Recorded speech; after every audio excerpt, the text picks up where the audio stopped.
Good morning student, स्वागत है आप सबका हमारे YouTube channel your Diksha education पे। आज हम लोग प्रश्नावली 6 को शुरू करेंगे जो कि है हमारा त्रिभुज। आज हम लोग त्रिभुज के बारे में पढ़ेंगे। तो त्रिभुज शुरू करने से पहले जो भी विद्यार्थी चैनल पर नए हैं कृपया वो चैनल को सब्सक्राइब करें और बेल आइकन को दबाएं ताकि उनको नई वीडियो की सूचनाएं आसानी से प्राप्त होती रहें। आज हम लोग शुरू करेंगे त्रिभुज के बारे में, जो कि हमारा कक्षा 10 का ये 6वां चैप्टर है, त्रिभुज यानी कि ट्राइएंगल। ठीक है, चलिए। हालांकि आपने त्रिभुज के बारे में पिछली क्लासेस में सही ढंग से ऑलरेडी पढ़ रखा है, तो उसी को ध्यान में रखते हुए ऐसा करते हैं कि ये पहला लेक्चर हम लोग स्टार्ट करते हैं और थोड़ा सा बेसिक सीख लेते हैं। उसके बाद जो हमारे क्लास 10th के लिए इम्पोर्टेंट हैं टॉपिक्स, उसको हम लोग कवर करते हैं। तो सबसे पहले सीखते हैं कि त्रिभुज क्या है। तो त्रिभुज की यदि सबसे सिंपलेस्ट यदि हम लोग डिफिनीशन दे तो कह सकते हैं कि त्रिभुज तीन भुजाओं द्वारा घिरी हुई बंद आकृति को त्रिभुज कहते हैं। सबसे सिंपल सा परिभाषा ये है, यानी कि तीन भुजाओं द्वारा, यहाँ लिखा गया है तीन भुजाओं द्वारा घिरी हुई बंद आकृति को। अच्छा, देख लिया जाए, हमारे पास ये तीन भुजाएं हैं और इन्हीं से एक घिरा यानी कि बाउंडेड फिगर है जो कि तीनों तरफ से क्या है, क्लोज है, बंद है। यानी कि इसे ही हम लोग कहेंगे कि हमारा क्या त्रिभुज है। यानी कि एक भुजा ये हो गई, एक भुजा ये हो गई और एक भुजा ये हो गई। इसी तीनों भुजाओं से जो घिरी हुई ये बंद आकृति आपको दिख रही है, इसे हम कहते हैं कि हमारा ये त्रिभुज है।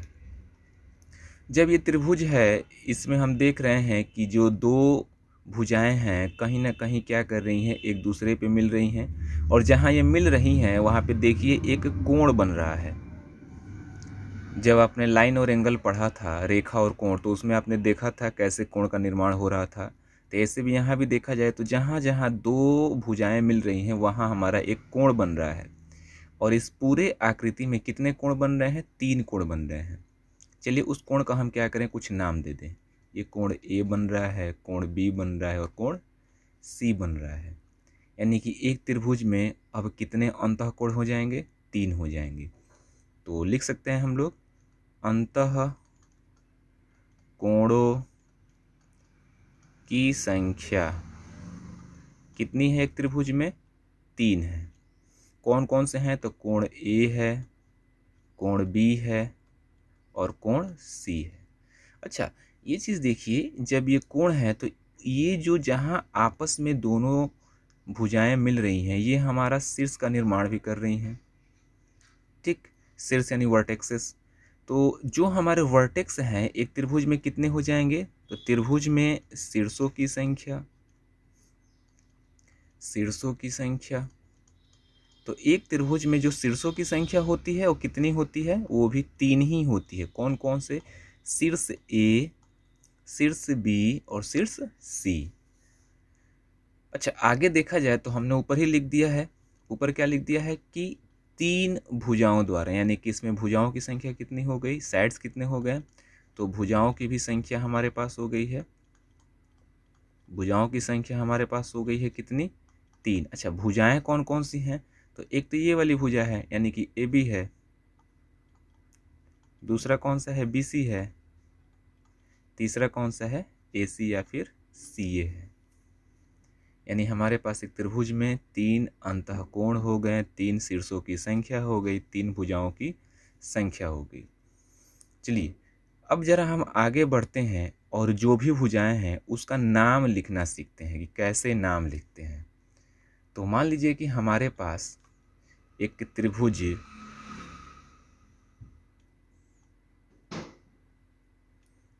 ए बी सी है। हमारे पास एक त्रिभुज क्या है? ए बी सी है। तो ये तो हमने कोणों के नाम दे दिए हैं कि कोण ए है, कोण बी है, कोण सी है, या फिर कहें तो शीर्षों के नाम दे दिए हैं कि शीर्ष ए है, शीर्ष बी है और शीर्ष सी है। लेकिन हम इनके भुजाओं का नाम कैसे देंगे?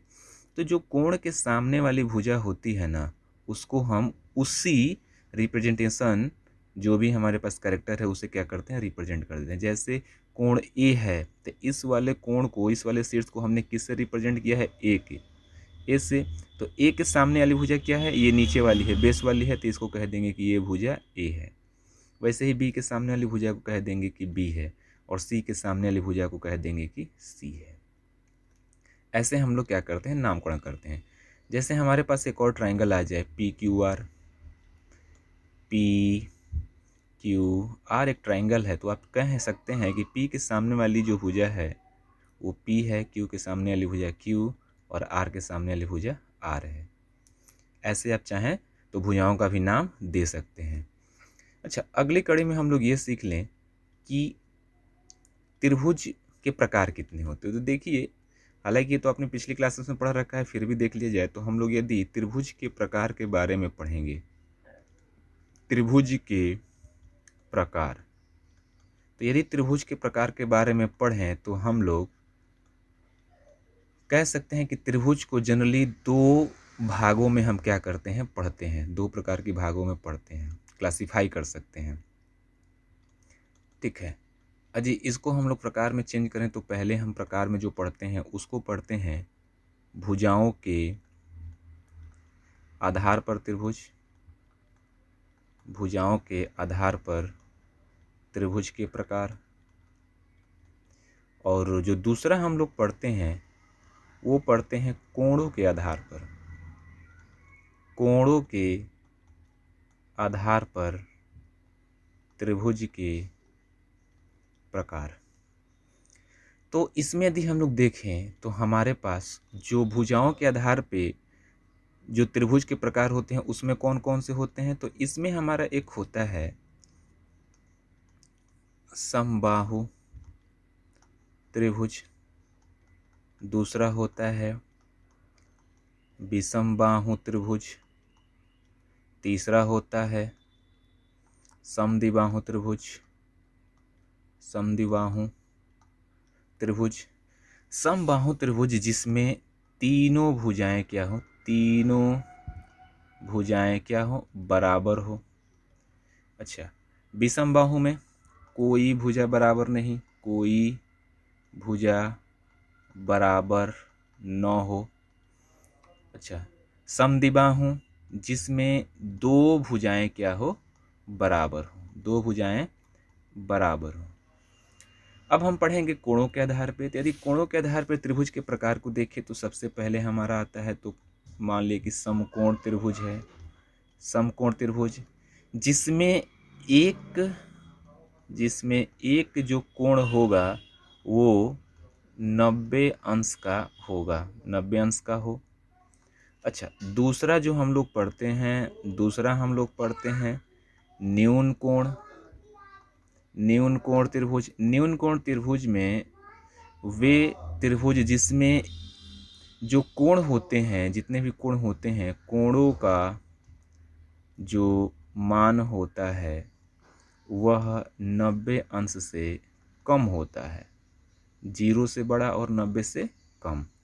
और तीसरा जो हमारा होता है वो हमारा होता है अधिक कोण, अधिक कोण त्रिभुज।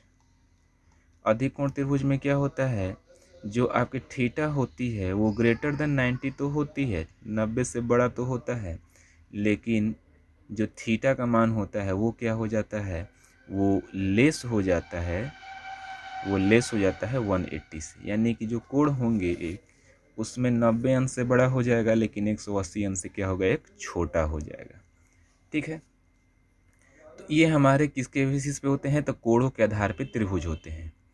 चलिए, अब चूंकि ये बेसिक्स थी, आप लोग ऑलरेडी पढ़ रखे होंगे ऐसा हम मान के चलते हैं।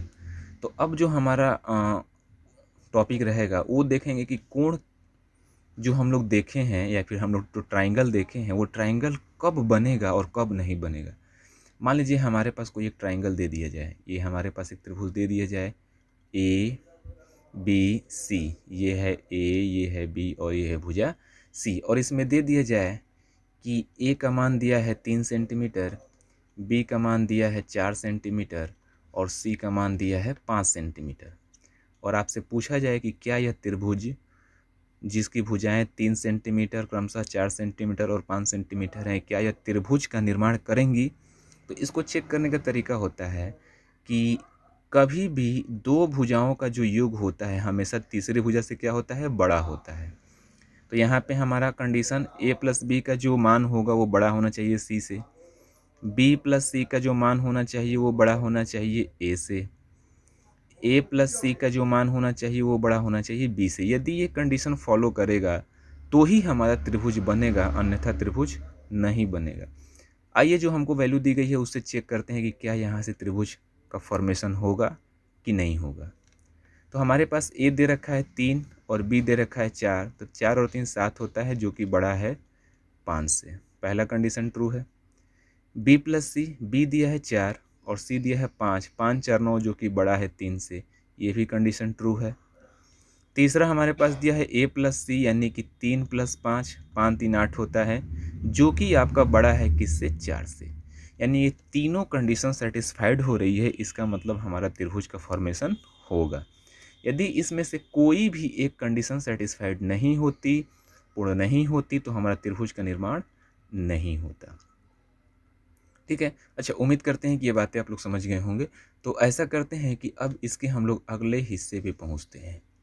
ठीक है, अच्छा अब हम क्या करते हैं, अगले हिस्से पे आते हैं जो हमारे लिए क्या है, इम्पोर्टेंट है। अब अगले हिस्से में हमको पढ़ना है समरूप आकृतियों के बारे में, जो अब यहाँ से हमारा क्लास 10 का टॉपिक स्टार्ट हो रहा है। समरूप आकृतियाँ, ठीक, समरूप आकृतियाँ जिसे हम लोग कहते हैं सिमिलर फिगर्स। ठीक है, आपने कक्षा 9 में इससे पहले आपने कॉन्ग्रुएंट फिगर, जो कि हम लोग कहते हैं कॉन्ग्रुएंट फिगर के बारे में आपने ऑलरेडी पढ़ रखा था। ठीक, कॉन्ग्रुएंट फिगर क्या होते हैं, कॉन्ग्रुएंट फिगर कैसे हमारे बनाए जाते हैं, या फिर कॉन्ग्रुएंट फिगर बनाने के लिए हमारे पास क्या प्रॉपर्टीज़ होनी चाहिए, इसके बारे में आपने पढ़ा था।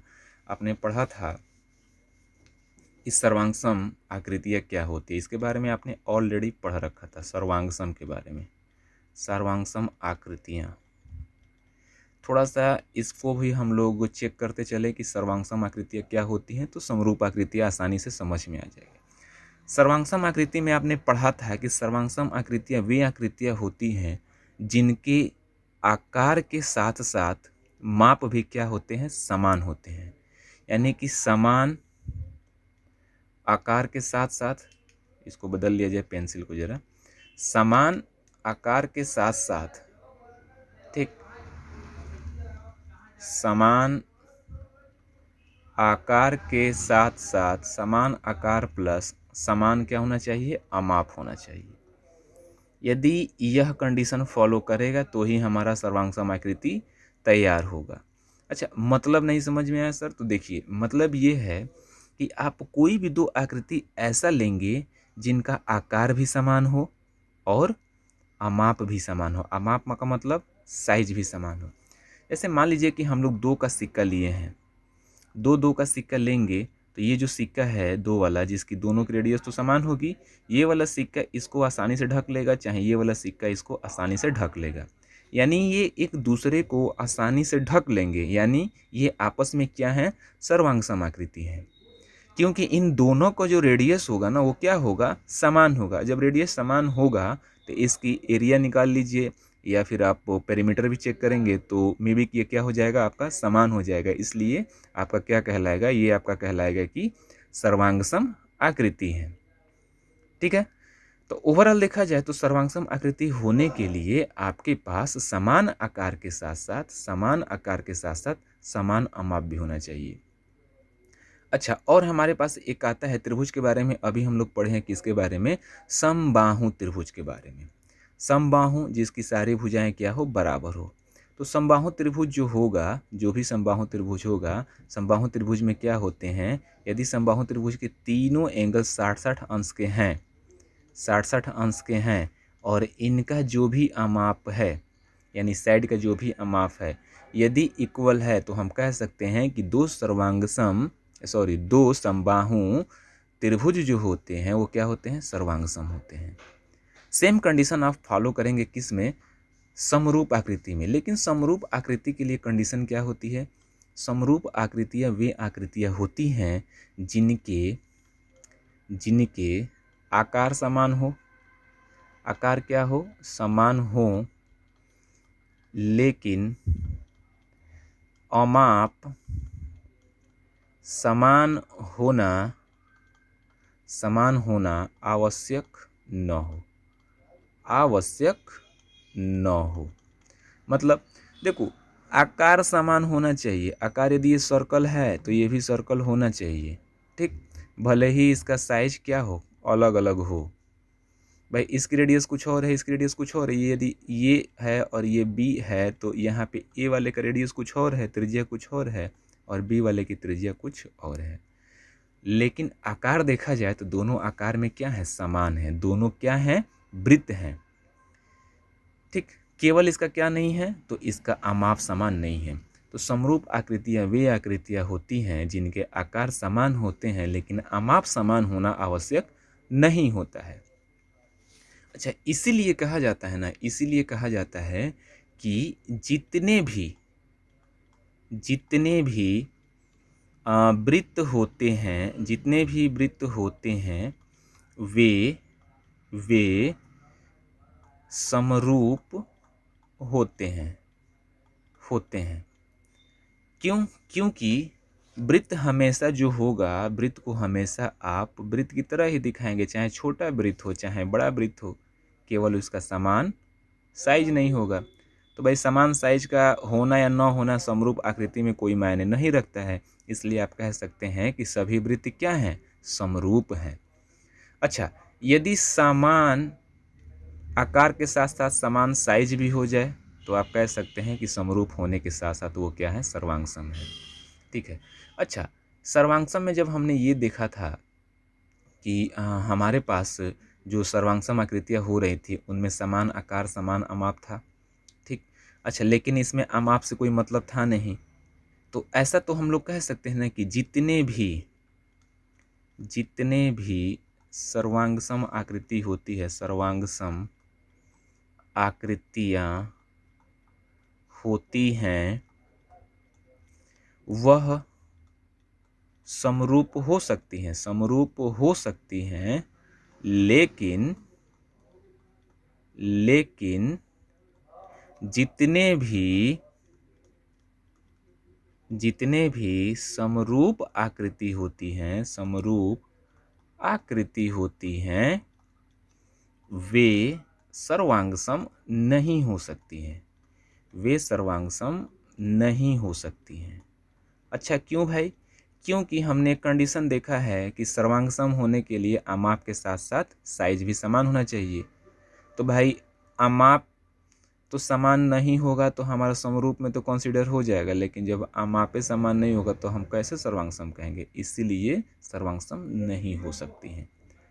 दूसरी बात देखा जाए तो जब हमको किससे नहीं मतलब है, साइज से मतलब नहीं है, तो यदि हमारे पास दो वर्ग भी दे दिए जाएं, एक छोटा वर्ग और एक बड़ा वर्ग, चूँकि हम जानते हैं कि वर्ग की जो चारों भुजाएं होती हैं वो 90 डिग्री पे क्या होती हैं, दो रेखाएं 90 डिग्री पे जुड़ी होती हैं, यानी कि 90 अंश का कोण बनाती हैं। तो जब सभी 90 अंश का कोण बना रही हैं तो जाहिर सी बात है कि चाहे ए वाला ये वर्ग हो चाहे बी वाला वर्ग हो, ये दोनों आपस में क्या है, बराबर है। लेकिन ये एक दूसरे को पूरी तरीके से ढक नहीं पाएंगी। तो जब पूरी तरीके से ढक नहीं पाएंगी तो हमारा सर्वांग सम नहीं होंगी, लेकिन समरूप होंगी। इसीलिए कहा जाता है कि सभी जो वर्ग होते हैं सभी वर्ग समरूप होते हैं। लेकिन आप देखिए, ये सभी वर्ग तो हैं, लेकिन यदि हम वर्ग की तुलना किससे कर दें, चतुर्भुज से कर दें, तो कभी भी वर्ग और चतुर्भुज आपस में समान नहीं हो सकते हैं। क्यों? क्योंकि इसका जो एंगल होता है वो 90 डिग्री पे होता है, लेकिन इसका एंगल 90 डिग्री पे नहीं होता है।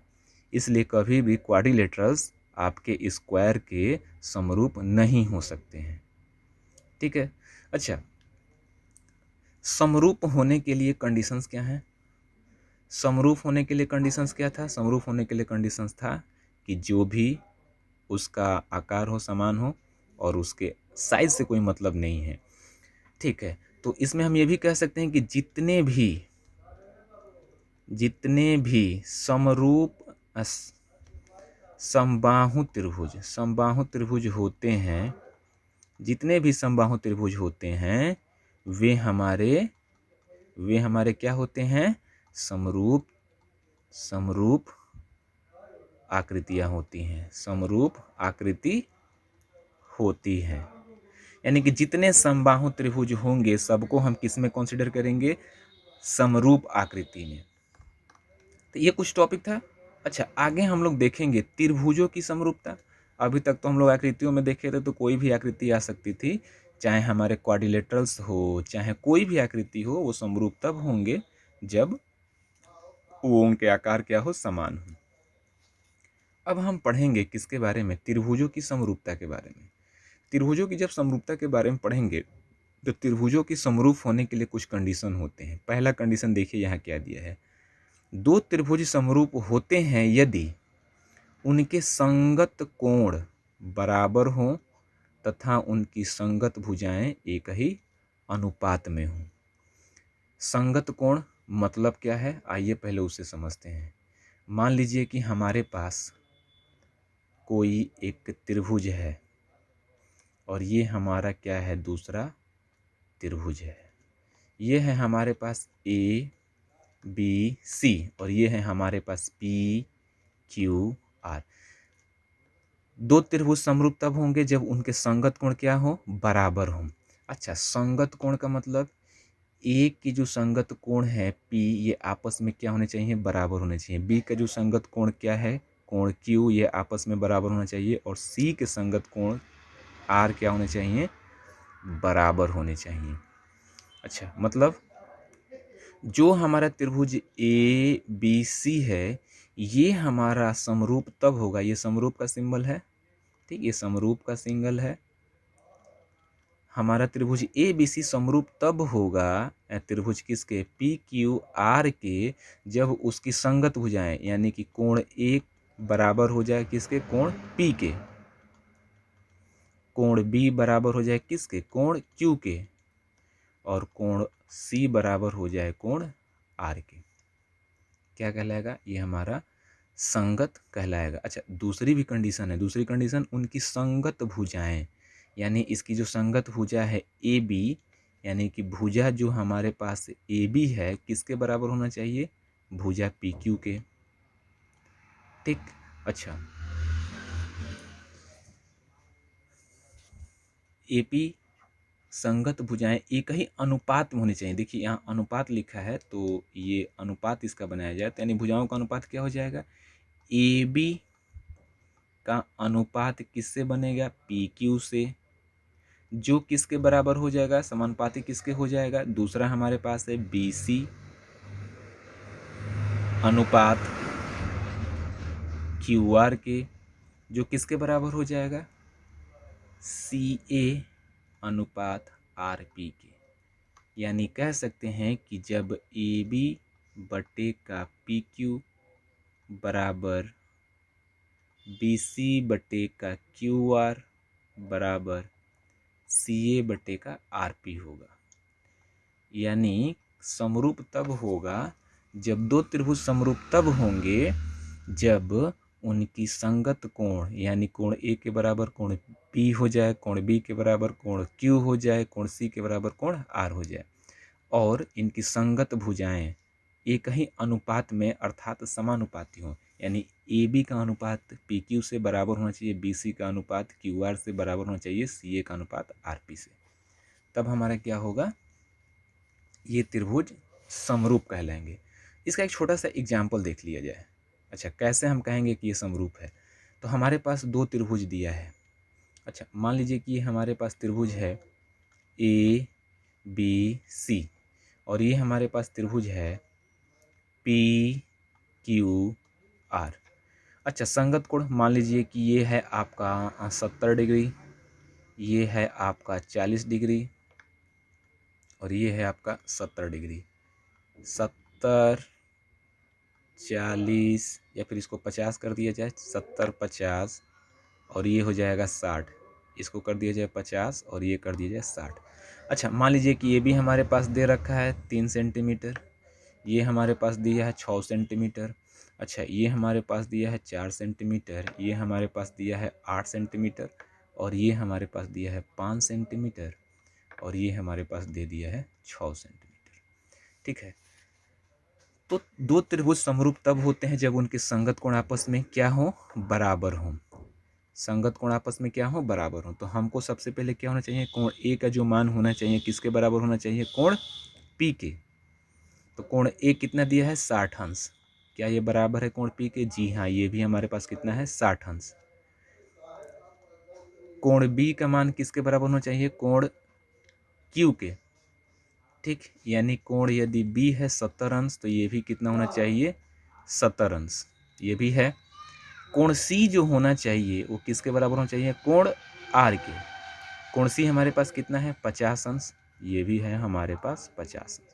पहली कंडीशन सेटिस्फाइड हुई। दूसरी कंडीशंस में हमको क्या होना चाहिए, ए बी का रेशियो किससे, पी क्यू से बराबर होना चाहिए। ठीक, ए बी का रेशियो पी क्यू से बराबर होना चाहिए।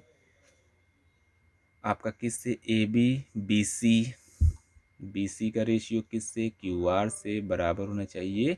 पी आर का रेशियो या फिर यहाँ लिख दीजिए आप ए सी का रेशियो किससे, पी आर से। ए बी हमारे पास दे रखा है 3 सेंटीमीटर बट्टे का हमारे पास पी क्यू 6 दिया है बराबर। बी सी हमारे पास दिया है 4 और ये दिया है 8 बराबर। ये दिया है 5 सेंटीमीटर और ये दिया है 10 सेंटीमीटर। इसको यदि हम लोग छोटा कर लें तो ये भी हो जाएगा 1/2, ये भी हो जाएगा 1/2, ये भी हो जाएगा 1/2। यानी देखिए यहाँ पे इनके जो अनुपात हैं वो आपस में क्या है, बराबर हैं। इसलिए आप कह सकते हैं कि अतः त्रिभुज ए बी सी सर्वांगसम है त्रिभुज पी क्यू आर के। ठीक है, यानी कि आप कह सकते हैं कि त्रिभुज ए बी सी सर्वांगसम है त्रिभुज पी क्यू आर के। ठीक है, यानी कि ऐसे कुछ कंडीशंस हैं, यदि ये कंडीशंस फॉलो करेंगे तो हमारे जो त्रिभुज होंगे वो सर्वांगसम होंगे, अन्यथा नहीं होंगे। चलिए अब हम आगे बढ़ते हैं और जरा प्रश्नावली 6.1 को चेक करते हैं कि इसमें क्या दिया है। पहला प्रश्न दिया है कि सभी वृत्त सर्वांगसम होते हैं, समरूप होते हैं। तो हमने देखा कि सर्वांगसम होने के लिए उसका रेडियस क्या होना चाहिए, बराबर होना चाहिए। लेकिन रेडियस बराबर हो या ना हो वो समरूप जरूर होंगे। इसलिए पहला क्या हो जाएगा, सभी वृत्त समरूप होते हैं। लिख लीजिए, सभी वृत्त समरूप होते हैं। पेन चेंज कर लिया जाए तो इसमें क्या हो जाएगा, समरूप। सभी वर्ग, इसको भी हमने देखा, सभी वर्ग समरूप होते हैं। सभी समबाहु त्रिभुज, सभी समबाहु त्रिभुज, इसको भी हम लोगों ने चेक किया था। अच्छा, भुजाओं की समान संख्या वाले दो बहुभुज समरूप होंगे यदि उनके संगत कोण, संगत कोण क्या हो, आपस में बराबर हों और भुजाएं क्या हो, समानुपाती हों, समानुपाती हों। यानी कि ये पहले में भरा जाएगा और ये दूसरे में। अब हमसे कह रहा है कुछ एग्जाम्पल लिखने के लिए, एग्जाम्पल लिखने के लिए कह रहा है कि निम्नलिखित युग्मों के दो भिन्न भिन्न उदाहरण लिखिए।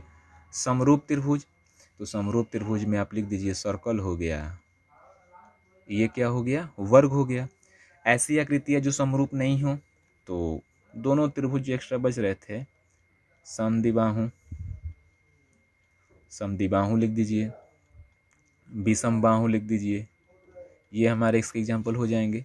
अच्छा, अब कह रहा है पांचवा कि बताइए कि निम्नलिखित चतुर्भुज समरूप हैं या नहीं। तो हम लोगों ने देखा था कि दो यदि डिफरेंट एक वर्ग की तुलना एक चतुर्भुज से कराएंगे तो कभी भी वो क्या नहीं होता है, समरूप नहीं होता है। क्यों?